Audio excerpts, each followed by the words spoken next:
Good morning, opposing counsel, Your Honor. The year is 2020, and we are at a crossroads. If we rewind the clock 112 years, the Ford Model T was just released to the public. Now, in a world where horses and buggies dominated the streets, it was common practice for pedestrians to just cross. The horses, being living creatures, could sense the pedestrians and aim to slow down on their own. Now, needless to say, when the first cars appeared on the streets, they wouldn't just slowly stop for a pedestrian. It was up to the discretion of the driver. Now, lawsuits began to pile up, and it became evident that the laws needed to change.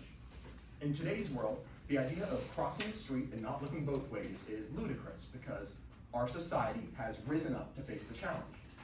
Now, if we do bring the clock back to the present, 2020, the issue of cyberbullying is one that our society has not yet risen to face. Just as how in 1908, pedestrians were being hit by the first cars, in 2020, the lives of our youth are being destroyed by the new face that school harassment has taken.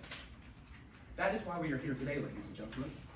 My name is Parker Logue, and along with my co-counsel, Ella Hologrito and Tori Reed, we are here to tell the story of the plaintiff, Ms. Addison Babbage.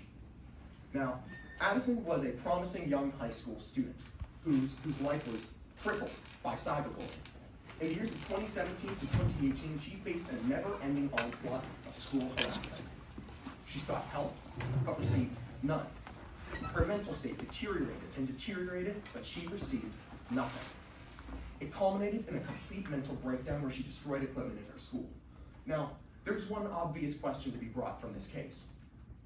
Is there a protocol in place to recognize Addison's struggle and give her the help that she so desperately needed? The answer is a definitive yes. The purpose of this case is negligence. Let me talk about that word real quick, negligence. It is defined as the failure to take proper care in doing something. Now, the plaintiff, Ms. Addison Babbage, is here today to tell us that Ruffed Grouse, the defendant, was negligent in their treatment of Addison Babbage's bullying. Addison is here with us herself today to testify as to the terrible ordeal that she went through and how she desperately tried to resolve it. Our second witness is Dr. Sloan Atanasoff, an expert witness who has worked extensively with Addison and stands firmly by the plaintiff in the blatant negligence expressed by Ruffed Grouse.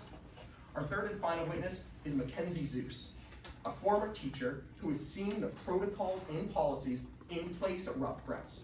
He will also testify as to how these policies were blatantly ignored by the school. Now that brings us back to Ruffed Grouse High School. The environment had been plagued with bullying for years. Naturally, there are policies in place, protocols in place for how to combat this issue.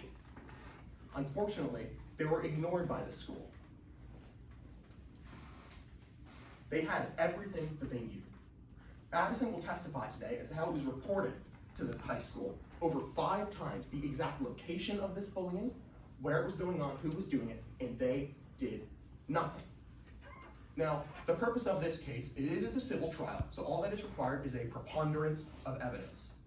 What that means is if the scales are tipped in the plaintiff's favor even slightly, you must rule that the defense was liable for her bullying. They had a promise, they had a protocol, they had a duty, but in the execution of this duty, they failed Addison, not because they didn't know what to do, not because they didn't have the information, it's because they simply let go. The year is 1908, and they walked Addison into that intersection.